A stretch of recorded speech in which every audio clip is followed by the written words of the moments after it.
concept of a new world order has been a topic of discussion for decades, with many believing it to be a conspiracy theory. However, with the rise of climate change propaganda, it's becoming increasingly clear that there are indeed forces at play that seek to control and manipulate the masses. The idea of a satanic new world order may seem far-fetched, but when examining the evidence, it's difficult to deny that there's a sinister agenda at work. Climate change has become a ubiquitous topic, with virtually every aspect of our lives being affected by it. From the food we eat to the cars we drive, we're constantly being told that our actions are harming the planet. While it's true that human activities have had a significant impact on the environment, the narrative being pushed by the media and governments is often exaggerated and misleading. The fear-mongering surrounding climate change has reached a fever pitch, with many people believing that the end of the world is imminent if we don't take drastic action. But what's the real purpose behind this propaganda? Is it truly about saving the planet, or is there something more insidious at play? The answer lies in the fact that climate change has become a tool for social control.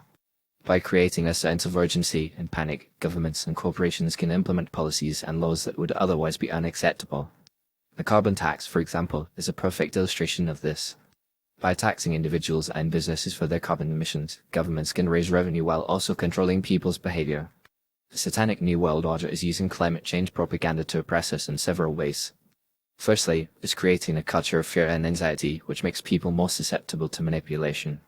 When people are afraid, they are more likely to accept draconian measures in the name of safety and security. Secondly, it's being used to push a radical agenda of depopulation and industrialization. The idea of reducing carbon emissions to zero is not only unrealistic but also disastrous for the economy and human well-being. By pushing for a complete transition to renewable energy, governments and corporations can control the means of production and distribute resources as they see fit. Moreover, the climate change narrative is being used to erode individual freedoms and national sovereignty. The Paris Agreement, for example, is a treaty that commits countries to reducing their carbon emissions and reporting their progress to the United Nations.